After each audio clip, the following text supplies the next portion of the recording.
बिस्मिल्लाहिर्रहमानिर्रहीम। आज हमने डिस्कस करना है कार्बोहाइड्रेट्स को।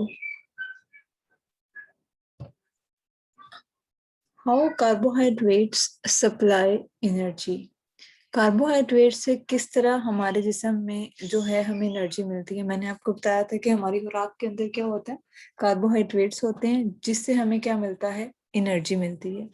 और वो क्या कह रहे हैं, the simple sugars are absorbed directly by the small intestine into blood stream.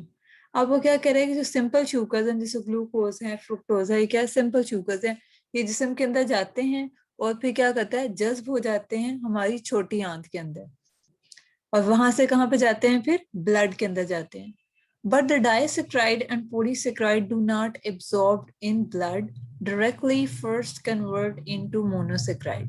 लेकिन जो डाइसेक्राइड है, जैसे माल्टोज है या पॉलीसेक्राइड है, जैसे स्टार्च है, अब ये क्या चीजें हैं, ये नेक्स्ट इसकी डिटेल आ जाएगी, ठीक है।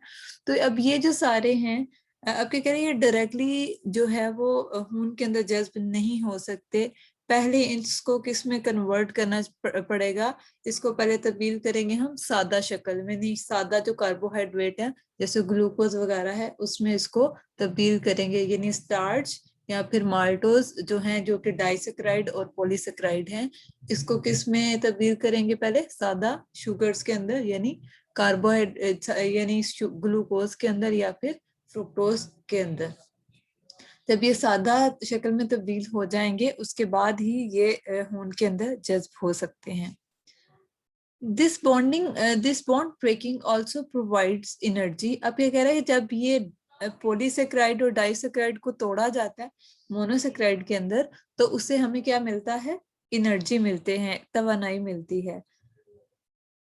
Then the monosaccharides are absorbed by the blood. तो फिर क्या होगा कि जो मोनोसेक्राइड हैं वो जो हमारा खून है उसके अंदर जज्ब हो जाएंगे। ये आपको डायग्राम में शो हो रहा है। ये हमारे पास क्या हुआ है, enzymes on the luminal surface of the small. इसको मैं सिंपली आपको ना सादा शक्ल में बता देती हूँ कि क्या हो रहा है। अब ये देखिए हमारे पास माल्टोज था, माल्टोज क्या है, एक डाइसेक्राइड है, उसको एंजाइम माल्टेज ने किसमें तब्दील किया, ग्लूकोज के 2 यूनिट्स के अंदर, यानी 2 ग्लूकोज उसने बना दिए।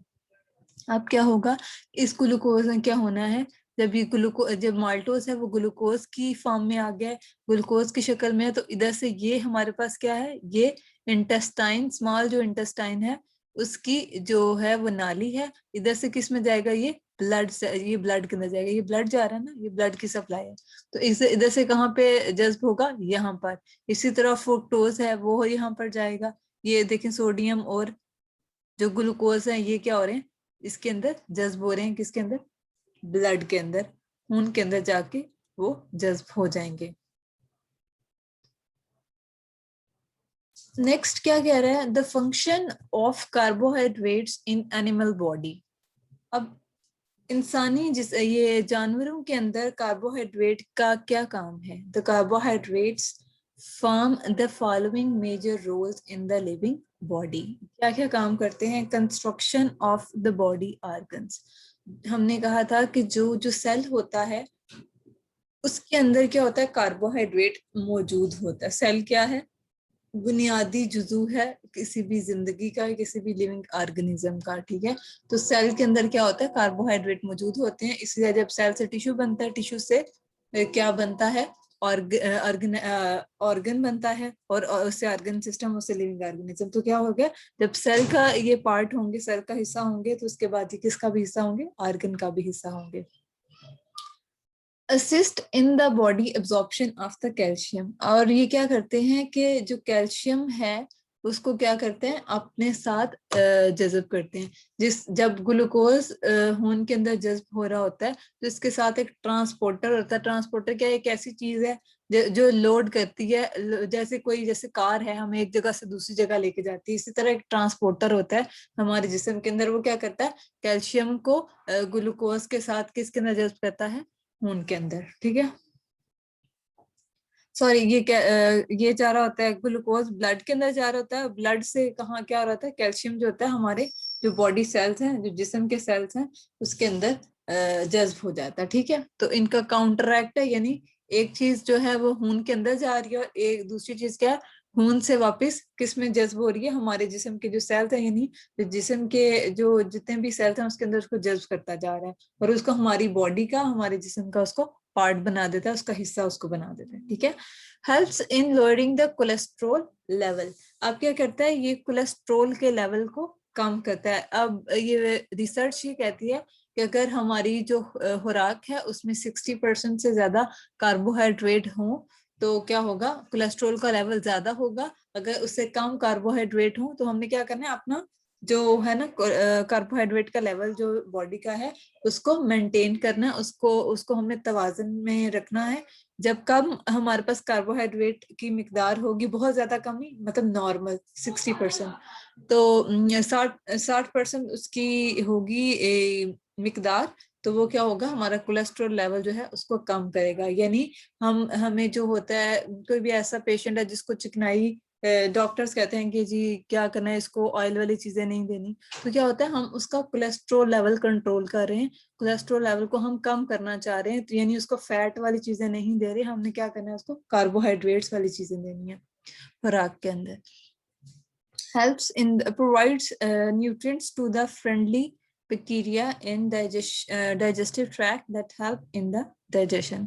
अब क्या कह रहा है कि न्यूट्रिएंट्स जो है provide nutrients to the friendly bacteria. अच्छा, जो हमारा जो डाइजेस्टिव ट्रैक है, ठीक है, हमारे स्टमक के अंदर और जितना आगे स्मॉल इंटेस्टाइन का यानी छोटी आंत का जो भी इलाका है, मैदा और छोटी आंत, ठीक है, इसके अंदर क्या होते हैं, कुछ माइक्रो ऑर्गेनिज्म होते हैं, उनको ये क्या करते हैं, उनको ये खुराक देते हैं। ठीक है, कार्बोहाइड्रेट ने क्या किया, जैसे हमारे लिए खुराक का जरिया है, तो इसी तरह ये माइक्रो ऑर्गेनिज्म के लिए भी खुराक का जरिया है, जो कि क्या करते हैं, हमारी खुराक को क्या करते हैं, उसको जज़ब करने में हमें मदद देते हैं, या उसकी डाइजेशन को में या उसको हजम करने में हमें क्या देते हैं, मदद देते हैं। तो ऐसे जानदार जो कि हमारी खुराक को हजम करने में मदद देते हैं, उनको ये क्या प्रोवाइड करते हैं, उनको क्या देते हैं, ये खुराक देते हैं। ठीक है, हमारी खुराक को भी जज़ब कर रहे हैं, हमारी खुराक भी हैं, और क्या करते हैं, जो ऐसे बैक्टीरिया जो हमारी खुराक को हजम करने में मदद दे रहे हैं, उनके लिए भी क्या है, खुराक के तौर पे काम कर रहे हैं। Balance water mineral balance. अब क्या कह रहा है कि जो वाटर मिनरल का बैलेंस है, हमारा जो पानी का और नमकियात का जो बैलेंस है हमारे जिस्म के अंदर, उसको क्या करता है, बैलेंस करता है, यानी उसको एक नॉर्मल हालत में लेके आता है। उसको बहुत ज्यादा पीक लेवल पे यानी बहुत ज्यादा हो जाना या बहुत कम हो जाना, ठीक है, उस पे नहीं रखता, बल्कि उसको क्या करता है, एक मुनासिब मिकदार में रखता है। स्वीटनेस इन कार्बोहाइड्रेट्स, ये नेक्स्ट है हमारा topic. Carbohydrates who haves lower molecular mass are sweet in taste. As the complexity and molar mass increases, the sweetness increases. Sweetness decreases। क्या कह रहा है, कार्बोहाइड्रेट, ये आपने पहले भी आपको मैंने बताया था कि जिन कार्बोहाइड्रेट का मोलर मॉलिक्यूलर मैस कम होता है वो उतने ही ज्यादा मीठे होते हैं। जैसे हमारे पास ये चीनी है, ग्लूकोज फ्रुक्टोज क्या होते हैं, ये ज्यादा मीठे होते हैं एज कंपेयर टू स्टार्च या सेलुलोज जो कि पॉलीसेक्राइड है। ठीक है, तो जितने उसका मॉलिक्यूलर वेट ज्यादा होता जाएगा, उसकी जो मिठास है वो उतनी ही कम होती जाएगी। In fruits, sweetness vary from time to time. Sweetness increases as fruit ripen. Banana, apple, because during ripening, the starch converted into the simple sugar. अब स्टार्च किस में कन्वर्ट हो जाए, स्टार्च क्या है, एक पॉलीसेक्राइड है, पॉलीसेक्राइड से मोनोसेक्राइड में जो है कन्वर्ट हो जाएगा, यानी एक पेचीदा चीज से एक सादा कार्बोहाइड्रेट जब बन रहा है, तो क्या होगा कि जो फल होते हैं वो क्या होते हैं, ज्यादा मीठे होते जाते हैं। जब वो कच्चे होते हैं तो उसके अंदर क्या होता है, पेचीदा किस्म के या पेचीदा पॉलीसेक्राइड पेचीदा कार्बोहाइड्रेट होते हैं, यानी क्या, पॉलीसेक्राइड होते हैं, जो कि सिंपल शुगर यानी सादा शुगर में कन्वर्ट हो जाते हैं, जिनको जैसे कि ग्लूकोज या फ्रुक्टोज है, तो उसको क्या आ जाती है, फ्रूट के अंदर मिठास आ जाती है, वो फल जो है वो ज्यादा मीठा हो जाता है, क्योंकि उसके अंदर क्या होता है, सिंपल कार्बोहाइड्रेट होते हैं। आगे क्या कह रहा है, classification of carbohydrates. Classification of carbohydrate को समझ लेते हैं कि ये क्या है। ये देखें, ये कुछ कार्बोहाइड्रेट की ये देखिए एग्जांपल है, फिर हम रीडिंग करेंगे, पहले आप एक दफा ना डायग्राम से समझें। ये देखिए, मोनोसेक्राइड है, डाइसेक्राइड है और ओलिगोसेक्राइड है, पॉलीसेक्राइड है। मोनोसेक्राइड के अंदर क्या होता है, वन शुगर मॉलिक्यूल, जिसके अंदर सिर्फ एक ही शुगर मॉलिक्यूल हो। इसमें क्या है, ग्लूकोज है, फ्रुक्टोज है और गैलेक्टोज है। दूसरा क्या है, डाइसेक्राइड, टू शुगर मॉलिक्यूल्स, जिसके अंदर दो शुगर मॉलिक्यूल हो। इसमें सुक्रोज है, लैक्टोज है और माल्टोज है। फिर है ओलिगोसेक्राइड्स, 2 to 10 शुगर मॉलिक्यूल, 2 से 10 तक शुगर मॉलिक्यूल्स होंगे। इसमें रैफिनोज है और स्टैकियोज है, और इसको अपने एग्जांपल बस एक एक कर लें, ज्यादा करने की जरूरत नहीं है, बल्कि ये आपकी बुक के अंदर लिखी हुई है, आगे बेशक उधर से कर लीजिएगा। पॉलीसेक्राइड है 10 और मोर शुगर मॉलिक्यूल्स। इसमें स्टार्च है, ग्लाइकोजन है और सेलुलोज है। ये जो मैं बार बार कह रही थी ना, पॉलीसेक्राइड क्या होता है, इसमें स्टार्च और सेलुलोज, तो ये ठीक है। इसमें क्या होता है, 10 और मोर शुगर मॉलिक्यूल्स होते हैं।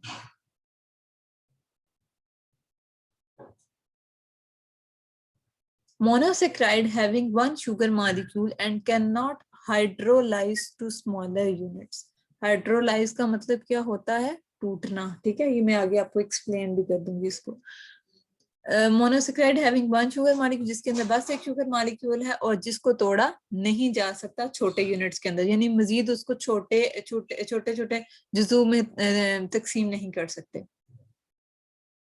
Disaccharide having two sugar molecule and give two monosaccharide on hydrolysis. Disaccharide क्या है, एक ऐसी चीज है जिसको तोड़ा जा सकता है। जब उसको तोड़ते हैं तो क्या मिलता है, हमें 2 शुगर के मॉलिक्यूल मिलते हैं, और जो कि क्या होते हैं, मोनोसेक्राइड होते हैं।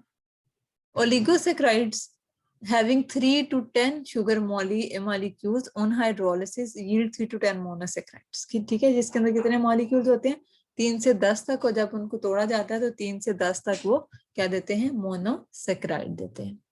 आगे है polysaccharide, having more than 10 sugar molecules and give disaccharide on hydrolysis। क्या कहता है कि जब इसके अंदर 10 से ज्यादा शुगर मॉलिक्यूल्स होते हैं और जब इनको तोड़ा जाता है तो डाइसेक्राइड बनते हैं, ठीक है।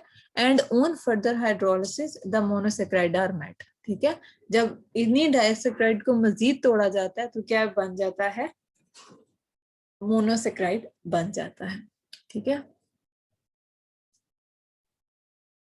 इसके अंदर मैं आपको दिखा देती हूँ कि किस तरह बन रहे होते हैं। ये देखें, ये है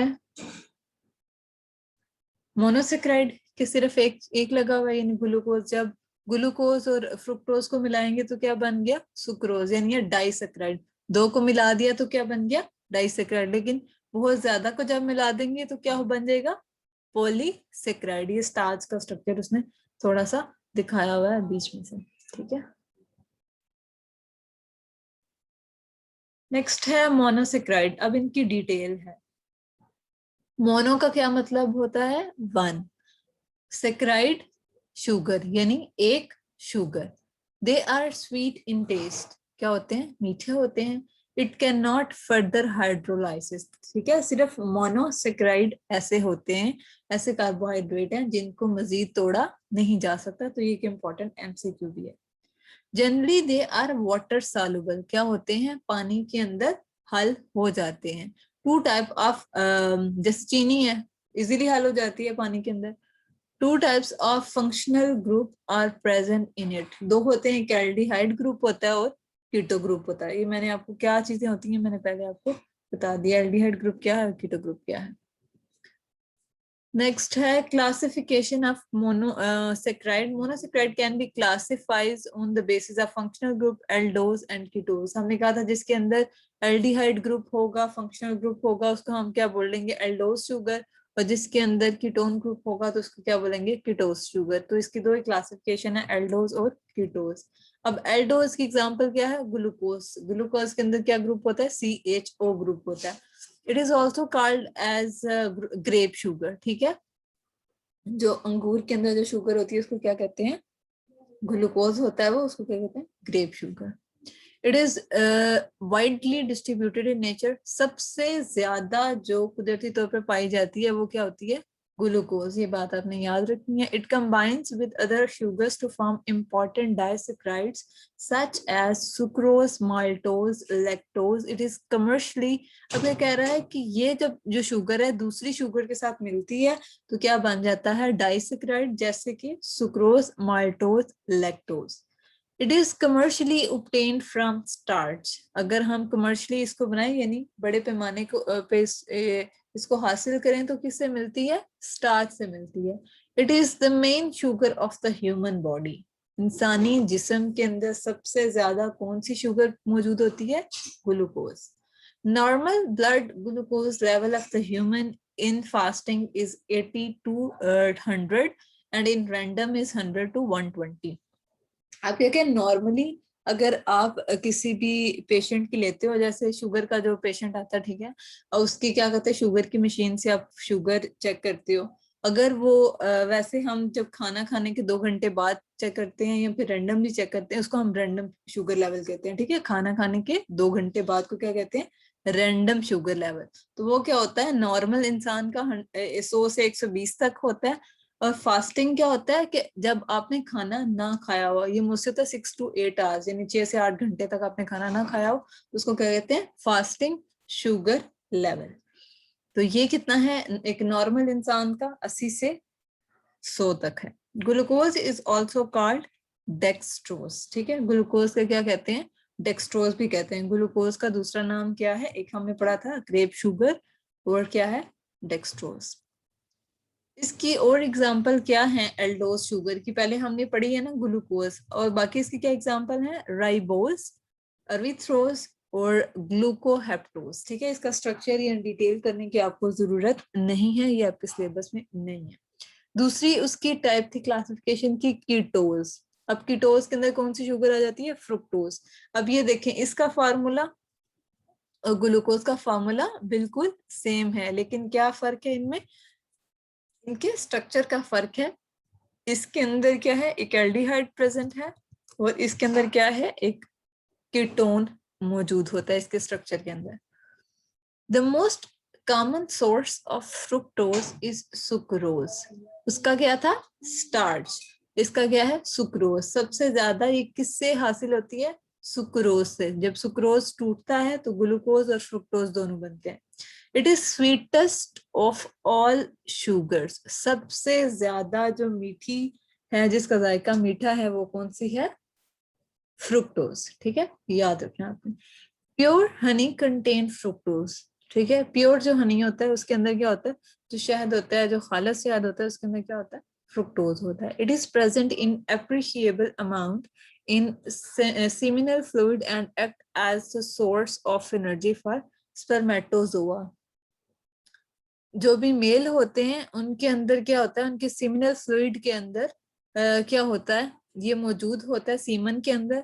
और इस क्या होता है, जो स्पर्म बनते हैं उसके लिए क्या है, ये सोर्स ऑफ एनर्जी है। जैसे हमारे पूरे जिस्म को क्या ग्लूकोज दे रहा था ना, एनर्जी, लेकिन जो स्पर्म्स जो होते हैं, जो मेल के अंदर होते हैं, उसके लिए क्या चीज जरूरी होती है, फ्रुक्टोज। फ्रुक्टोज से उसको क्या मिल रही है, इसका सोर्स ऑफ एनर्जी है।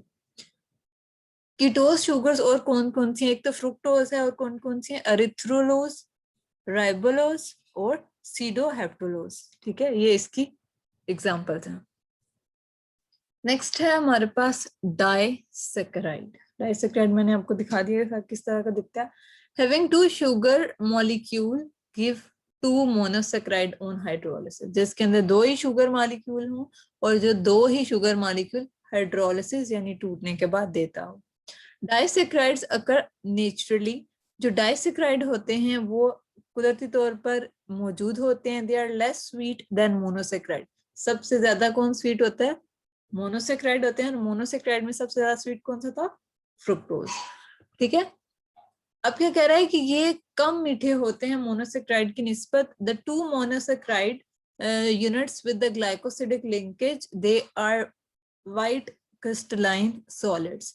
अब क्या कह रहा है कि इसके अंदर क्या होता है, ग्लाइकोसिडिक बॉन्ड होता है या ग्लाइकोसिडिक लिंकेज होता है, और ये क्या होते हैं, एक सफेद किस्म के क्रिस्टलाइन, यानी इसके क्रिस्टल बने होते हैं। जैसे नमक आपने देखा होगा, उसके क्या बने होते हैं, उसके पाउडर के क्रिस्टल बने होते हैं। चीनी के भी क्या बने होते हैं, क्रिस्टल बने होते हैं। तो ये क्या कहते हैं कि ये भी जो होता है ये क्रिस्टलाइन सॉलिड है, और किस कलर का होता है, व्हाइट कलर का। ठीक है, they are soluble in the water, पानी के अंदर सॉल्युबल होते हैं, उसके अंदर हल हो सकते हैं। Their molecular mass greater than monosaccharide, क्योंकि मोनोसेक्राइड क्या था, दो मोनोसेक्राइड मिलकर क्या बनाते हैं, डाइसेक्राइड। तो ऑब्वियसली इसका जो मॉलिक्यूलर मास है वो मोनोसेक्राइड से ज्यादा होगा।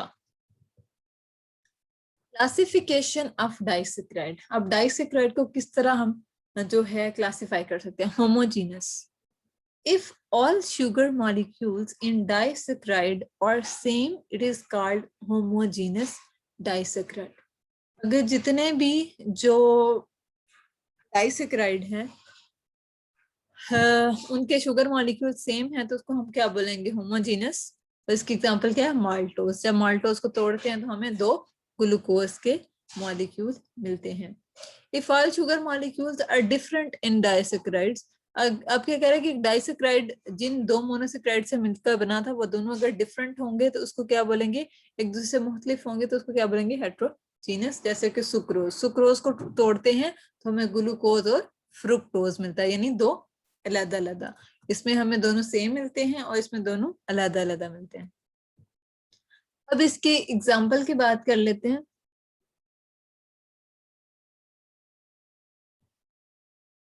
ये देखें,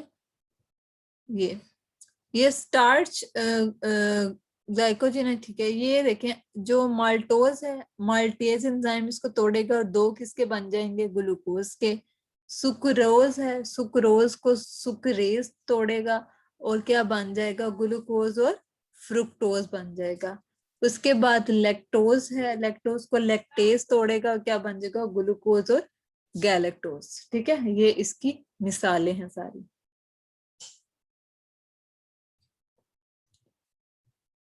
सुक्रोज, ग्लूकोज एंड फ्रुक्टोज इससे बनता है। It is also called as saccharin, और इसको हम क्या कहते हैं, सैकरीन भी कहते हैं। It is a common table sugar. ठीक है, जो हमारे पास शुगर होती है वो कौन सी होती है, वो सुक्रोज होती है। चीनी जो होती है वो क्या होती है, सुक्रोज। लैक्टोज जो होता है, जो शुगर पेशेंट को देते हैं ना, वो ज़रा आम चीनी कहते हैं कि ये वाली इस्तेमाल ना करें क्योंकि उसके अंदर ग्लूकोज की ज्यादा मिकदार होती है। तो यहाँ ग्लूकोज मौजूद होता है क्योंकि हमारे जिस्म के अंदर फ्रुक्टोज तो एब्जॉर्ब कर सकता है, उसको जज़ब कर सकता है एक शुगर पेशेंट, लेकिन जो होता है ग्लूकोज उसको जज़ब करने में उसके जिस्म को मसला होता है। इस वजह से हम क्या कहते हैं, फ्रुक्टोसाद दे देते हैं। आपने देखी होंगी मार्केट के अंदर छोटी छोटी उसकी डिब्बी होती है, उसके अंदर क्या होता है, फ्रुक्टोज होता है, व्हाइट कलर की। वो चीनी की तरह का ही होता है लेकिन वो फ्रुक्टोज होता है, वो सुक्रोज नहीं होता। ठीक है, जो आम हमारे पास चीनी है वो क्या है, सुक्रोज है, ये टेबल शुगर। लैक्टोज में क्या क्या होता है, ग्लूकोज और गैलेक्टोज, मैंने पीछे आपको दिखा भी दिया। लैक्टेज एंजाइम इसको तोड़ता है।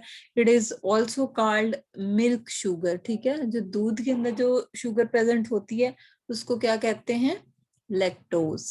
माल्टोज क्या है, it is composed of two monosaccharide, glucose and glucose, दो ग्लूकोज के यूनिट से मिलकर बनती है।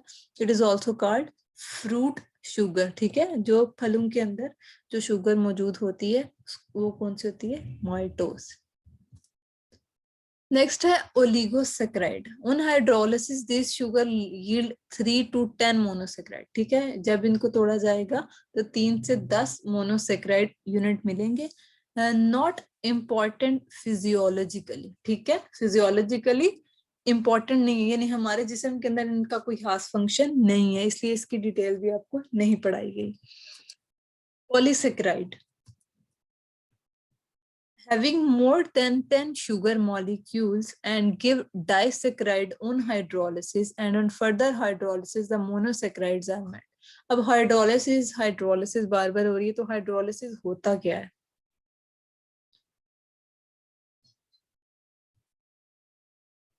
ये देखें। जब दो मॉलिक्यूल मिलते हैं तो क्या बनता है, इनकी कंडेंसेशन होती है तो क्या बन जाता है, एक डाइसेक्राइड बनता है। ठीक है। लेकिन ये देखें ये ग्लाइकोसिडिक बनता है, यानी एच एक, ये भी एच ही लगा हुआ है, जिधर कोई कोई भी नहीं है ना, ये यहाँ पे एच ही लगा होता है। तो ये एच ओ एच, ठीक है, ये एक बॉन्ड बनता है, इसको क्या कहते हैं, glycosidic bond, H O H का, ठीक है। और जब इसको तोड़ा जाता है, ठीक है, जब इस ये वाला जो बॉन्ड है इसको तोड़ा जाएगा तो फिर दोबारा से इस हालत में आ जाएंगे। पहले इधर क्या बनेगा, इन दोनों के दरमियान बॉन्ड बनेगा कंडेंसेशन से, ठीक है, तो वो क्या आ जाएगा, ग्लाइकोसिडिक बॉन्ड। जब ये बॉन्ड टूटता है तो ये दोबारा फिर इस हालत में आ जाएंगे। ये क्या प्रोसेस है, ये हाइड्रोलिसिस है, ठीक है।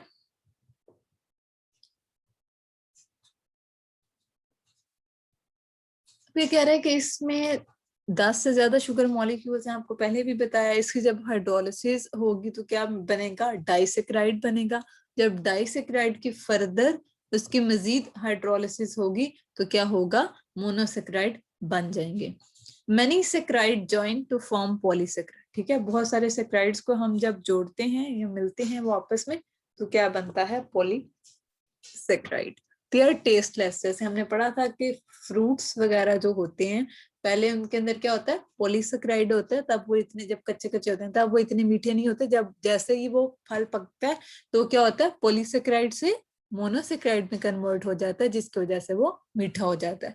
तो जो होते हैं पॉलीसेक्राइड वो होते हैं टेस्टलेस, और जो मोनोसेक्राइड होते हैं वो बहुत ज्यादा मीठे होते हैं। और जो दरमियान में आ गया वो क्या है, डाइसेक्राइड, जो कि इतने ज्यादा मीठे नहीं होते लेकिन मीठे होते हैं, कम मीठे होते हैं, मोनोसेक्राइड से ज्यादा मीठे होते हैं, जो कि टेस्टलेस है, पॉलीसेक्राइड, ठीक है। तो डाइसेक्राइड क्या है, दरमियान वाली एक चीज है, और पॉलीसेक्राइड क्या है, बिल्कुल टेस्टलेस, उनका कोई जायका नहीं होता। And are not optically active, ठीक है, ऑप्टिकली एक्टिव क्या, उसके ऊपर लाइट का या जितने भी हमारे पास केमिस्ट्री के अंदर जितने भी कंपाउंड्स होते हैं उनके ऊपर हम मुख्तलिफ किस्म के तजर्बात करते हैं, जिसमें रोशनी से मुतल्लिक भी कुछ तजर्बात होते हैं, ठीक है।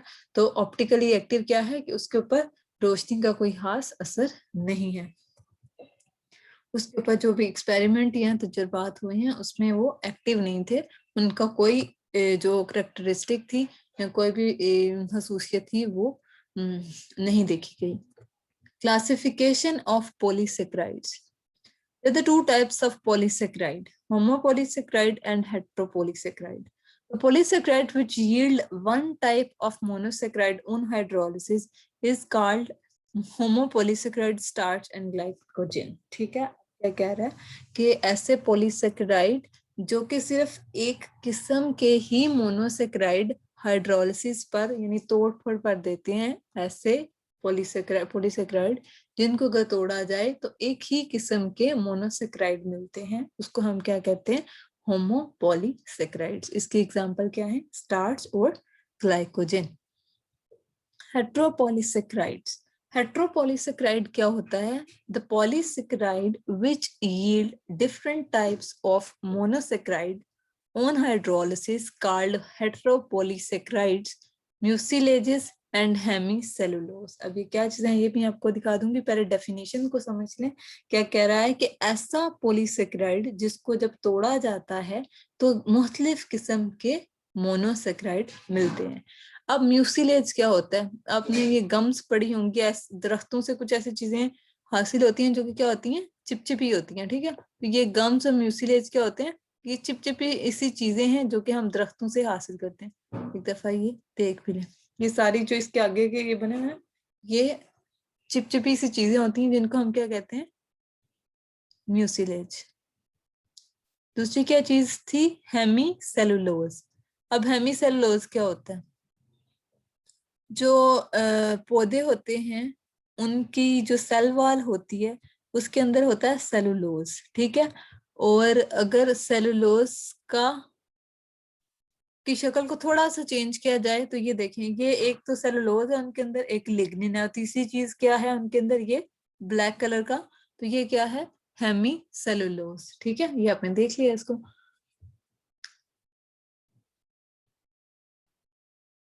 Examples of polysaccharides. Cellulose, most abundant on earth, present in cell wall of plants, ठीक है। सेलुलोज क्या है, बहुत ज्यादा जो है वो अर्थ के ऊपर, जमीन के ऊपर सबसे बहुत ज्यादा पाया जाता है, और किस में मौजूद होता है, सेल वाला प्लांट, ये बात याद रखें, किसमें मौजूद होता है सेलुलोज? सेल वाला प्लांट्स। दूसरी क्या है? Starch. It is stored food material in plants in corn grains. ठीक है, कपास, इसमें मकई में और ग्रेन्स वगैरह में क्या है कि ये बहुत ज्यादा स्टोर्ड फूड के अंदर होता है। जो जो पौधे होते हैं वो अपनी खुराक जो है उसको स्टोर कर लेते हैं ना, ठीक है, ज्यादा अरसा उसको चलाते हैं। तो क्या होता है उसके अंदर मौजूद होता है, जैसे कि कॉर्न है वो, जैसे कि ग्रेन्स है। Glycogen, it mainly occurs in animal muscles and liver. किसमें मौजूद होती है ग्लाइकोजन? ये बात है कि इंसानी जिस्म के अंदर भी होती है, ठीक है, एनिमल्स के अंदर भी, इंसान भी, साइंस ये कहती है इंसान एक एनिमल है। तो क्या आ जाएगा? मसल के अंदर होती है उसके, और लिवर, जिगर के अंदर होती है। आगे है स्टार्च। स्टार्च क्या है? It occurs in grains, seeds and tubers. Grains क्या? वही जो ये आपकी दालें शालें सारी आ गई इसमें, अनाज। सीड्स जो है उनके बीजों में मौजूद होती है, और क्या?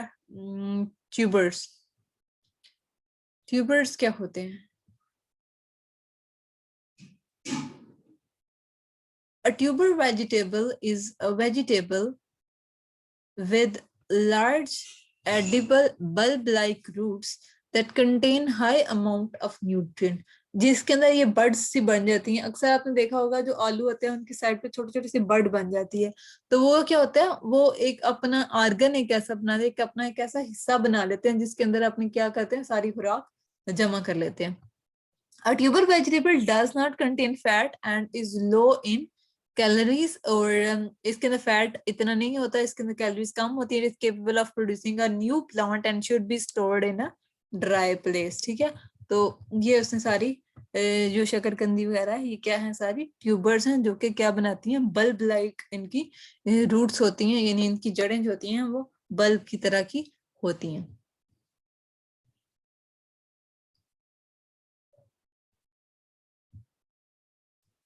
It occurs in grain seeds and tubers.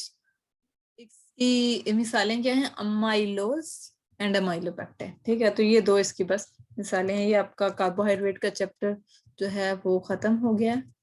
इंशाल्लाह नेक्स्ट हम करेंगे लिपिड्स का। होपफुली आपको समझ आ गया होगा।